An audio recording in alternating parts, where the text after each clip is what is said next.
Bismillahirrahmanirrahim. Assalamu Class 9, Unit 8, Thermal Properties of Matter. And the topic we'll discuss today is thermal expansion in solids. In thermal expansion, we will discuss about the linear expansion and the volumetric or cubic expansion of the solids. So moving forward, thermal expansion is defined as change in a dimension of a substance due to the change in temperature. कि जब भी हम किसी body का temperature change करते हैं तो temperature change करने की वजह से बॉडी में के वॉल्यूम में उसकी लेंथ में इंक्रीज जो आता है सिंपली हम के उसके साइज में जो इंक्रीज आ रहा है we call it the thermal expansion. और ये क्यों आता है हीट की वजह से। जैसे ही हम बॉडी को वार्म अप करते हैं तो उसके मॉलिक्यूल्स काइनेटिक एनर्जी गेन करते हैं। काइनेटिक एनर्जी गेन करने के बाद वो ज़्यादा जगह पे वाइब्रेशन स्टार्ट कर देते हैं ड्यू टू विच हमारे पास चीज़ एक्सपेंड हो जाती है। बट कीप इन माइंड कि ये जो हमारे पास थर्मल एक्सपेंशन है ये डिफरेंट फैक्टर्स के ऊपर डिपेंड करती है। फॉर एग्जांपल हमारे पास मटेरियल के ऊपर जो हम टेम्परेचर दे रहे हैं उसके ऊपर and we are going to discuss them one by one. So third factors of the thermal expansion क्या हमारे पास वो फैक्टर्स जो थर्मल एक्सपेंशन को अफेक्ट कर रहे हैं what they are. So number one is temperature. Temperature है कि जितना ज़्यादा हम टेम्परेचर देंगे उतनी ज़्यादा एक्सपेंशन आएगी। Higher the temperature the higher will be the expansion. कि टेम्परेचर ज़्यादा होगा तो एक्सपेंशन ज़्यादा आएगी। अब वो कहता है del T is the symbol of the temperature change. कि जब हम टेम्परेचर को चेंज करेंगे तो हम क्या करेंगे del del is the symbol of change और साथ टी आ गया that is for the temperature.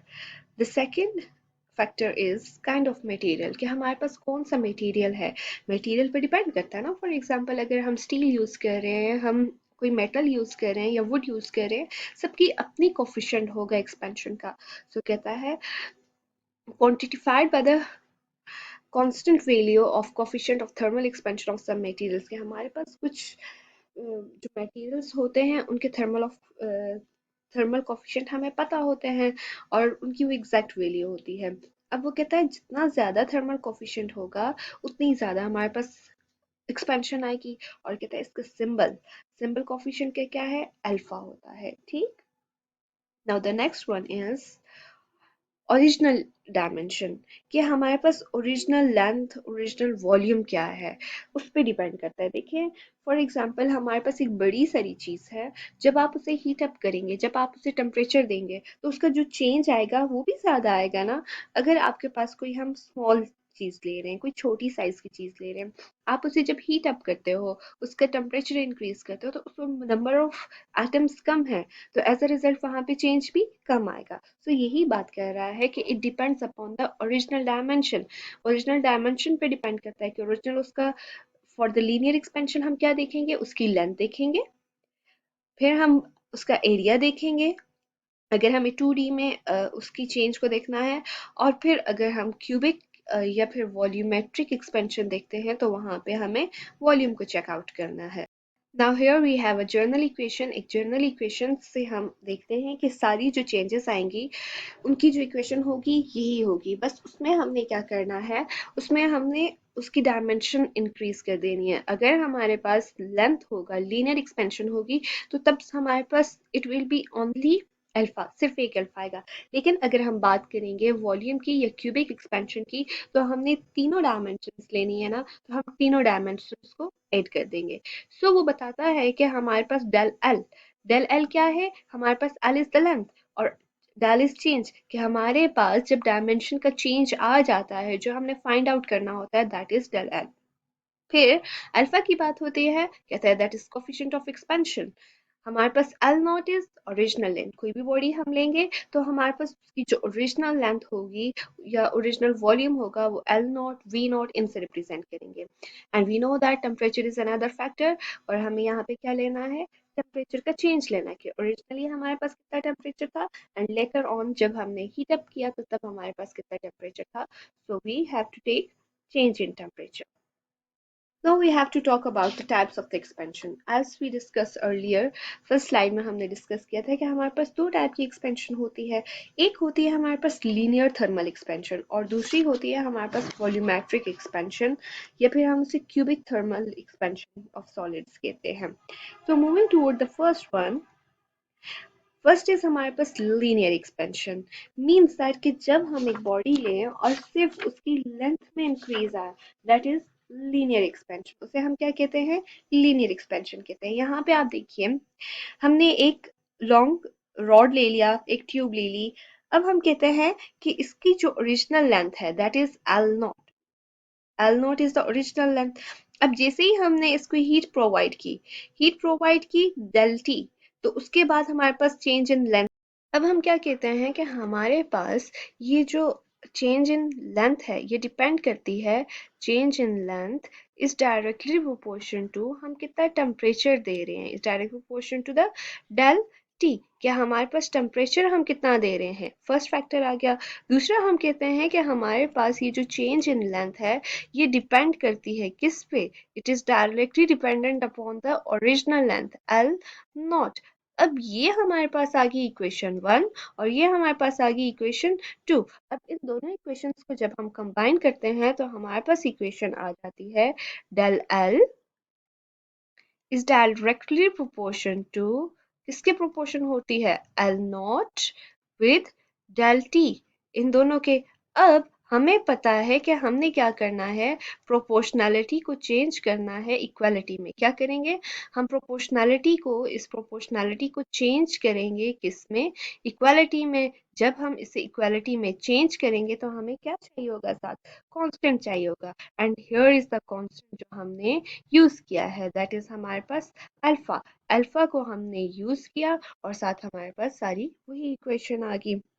अब अगर हम ये देखते हैं कि हमारे पास ये तो आ गया चेंज इन लेंथ, कि लीनियर थर्मल एक्सपेंशन कितनी आ गई है। अब हमें ये फाइंड आउट करना हो कि हमारे पास ये जो कोफिशिएंट है इसकी वैल्यू क्या है, तो इसके लिए हम इसी इक्वेशन को रीअरेंज करते हैं और इसकी वैल्यू देखते हैं। तो इसकी वैल्यू हमारे पास आती है, alpha is equals to del L, del L divided by हमारे पास L not original length into del T, into del T. ये हमारे पास क्या आ जाती है, it is the value for finding the alpha. Alpha को फाइंड आउट करने के लिए हम ये यूज करते हैं। So I am gonna to repeat all this, कि हमने लीनियर थर्मल एक्सपेंशन में एक सॉलिड लिया, एक रॉड लिया और फिर हमने ये कहा कि वी हैव द लेंथ, उसकी जो हमारे पास लेंथ आ गई दैट इज एल नॉट। जब हम उसे टेम्परेचर देते हैं डेल टी तो हमारे पास उसकी लेंथ में इंक्रीज आ जाता है, दैट इज डेल एल। और फिर हमें पता है कि ये हमारे पास डिपेंड करता है टेम्परेचर पे, एल नॉट पे, डायरेक्टली प्रोपोर्शन था, प्रोपोर्शनैलिटी की साइन हमने हटाई और यहाँ पे हमने क्या इंट्रोड्यूस करवा दिया, कांस्टेंट इंट्रोड्यूस करवा दिया। As we have talked earlier कि हमारे पास कुछ मटेरियल्स होते हैं जिनकी थर्मल एक्सपेंशन की वैल्यू हमें पता होती है। So here is the list, हमारे पास हमने थर्मल एक्सपेंशन की वैल्यूज देख ली कि यहाँ पे glass, mercury, aluminium, copper, brass, काफ़ी सारी चीज़ों की आपको कोफिशिएंट थर्मल एक्सपेंशन की वैल्यू दी हुई है, linear thermal expansion, linear coefficient की। आप इनकी वैल्यू अपनी बुक में भी देख सकते हैं, आपको वहाँ पे सॉलिड और फ्लूइड दोनों की अलग अलग मिलेंगी at a temperature 20 degree centigrade पे, बाकायदा वहाँ पे टेम्परेचर बताया हुआ है और फिर आपको बताया हुआ है कि वहाँ पे कितनी एक्सपेंशन हो रही है। Now here is the question for you people, अक्सर आप लोग क्या करते हो, बोतल या जार का केप को ओपन करते हो, इट गेट बी, वो हमारे पास से ओपन नहीं होती है, हमें बहुत ज़्यादा फोर्स लगानी पड़ती है या ओपन होती ही नहीं है। तो फिर आप लोग क्या करते हो, फिर आप क्या करते हो कि उसे हीट अप करते हो, गर्म पानी में उसकी जो लिड होती है उसे रखते हो, इट गेट हीट अप। जैसे ही वो हीट अप करती है होती है तो उसका हमारे पास वॉल्यूम एक्सपेंड हो जाता है। जब उसका वॉल्यूम एक्सपेंड हो जाता है तो वो खुद ब खुद लूज हो जाती है, तो फिर हम इजीली उसे ओपन कर सकते हैं। That is an application of the linear thermal expansion.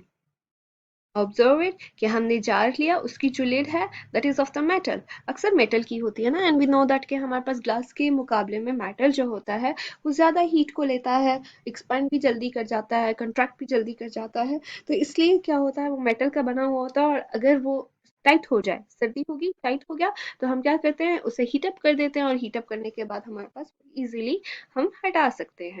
Now we have to talk about the volumetric expansion or cubic expansion.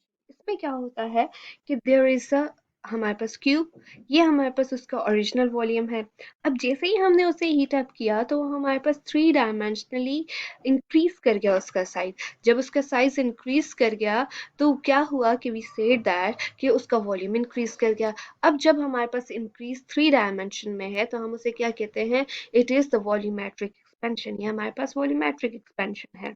We have to study कि हमारे पास इसकी जो इक्वेशन है वो कैसे बन रही है। तो हमारे पास सेम वही जो हमने जर्नल में पढ़ा था, क्या हमारे पास जैसे लीनियर में ये जर्नल इक्वेशन जो हमने पढ़ी थी वहां पे अल्फा अकेला था। यहाँ पे हमें पता है कि वॉल्यूम में थ्री डायमेंशन होते हैं, ऐसे ही होता है ना।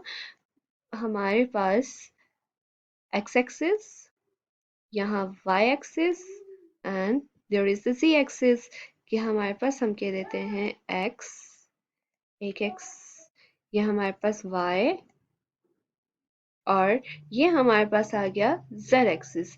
Means 3D। इसे क्या कहते हैं, 3D। जब हम वॉल्यूम की बात करते हैं तो वी मस्ट नो दैट कि वॉल्यूम के लिए जो दूसरा लफ्ज हम यूज कर सकते हैं दैट इज 3D। तो अब यहाँ पे जब हम बात करेंगे एक्सपेंशन की तो कोफिशिएंट के साथ हमने 3 लिख दिया। एक हमने लिख दिया x के लिए, एक y के लिए और एक z के लिए। तो यह हमारे पास क्या हो गया, वॉल्यूमेट्रिक एक्सपेंशन। ये कहता है कि यहाँ पे हमने क्या कर दिया, यहाँ पे हमने बीटा लिख दिया, बीटा को इंट्रोड्यूस करवा दिया। कि बीटा में हम क्या करेंगे, तीनों चीजों की एक्सपेंशन ले लेंगे, ठीक है। और तीसरा को हमें कहता है कि यहाँ पे हमने बीटा के साथ ये जो थर्ड वन है इसमें वी नॉट के ओरिजिनल वॉल्यूम कितना था हमने वो ले लिया, ठीक। नाउ कीप इन माइंड यहाँ पे आप कांस्टेंट कौन सा ले रहे हैं, it is totally dependent upon you.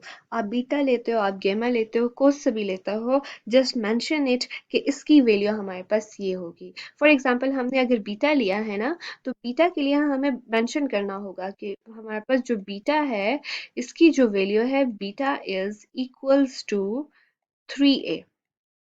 किसकी इक्वल है, 3a नहीं, 3 अल्फा। कि हमारे पास एक्स वाई जी के इक्वल है। इसी तरह अगर आप यहाँ पे गेमा ले लेते हो तो उसके लिए भी आपको सेम यही कहना होगा and it will be okay.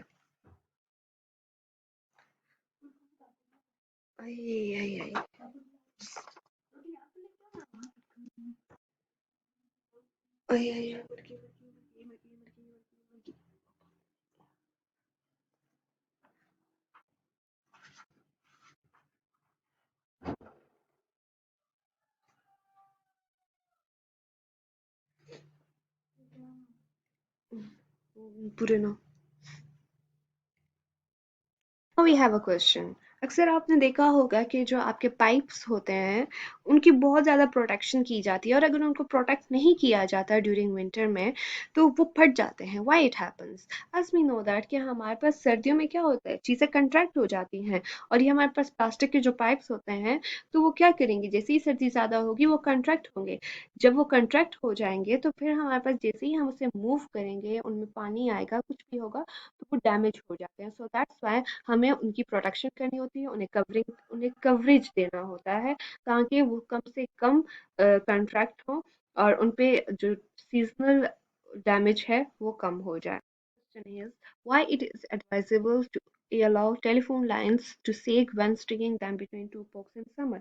कि अगर हम टेलीफोन लाइंस हो या फिर हमारे पास बिजली की लाइंस हो, उनमें क्या होता है कि हमारी जो तारें होती हैं हम उन्हें सेक का मतलब होता है थोड़ा लूज छोड़ना।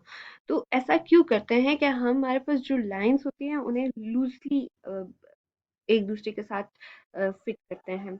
वी नो दैट कि हमारे पास समर में क्या होगा, एक्सपेंशन होगी, तार से नीचे को झुकी हुई होगी, उसमें थोड़ा बहुत हमारे पास वॉल्यूम हमें ये लगेगा कि ज़्यादा है।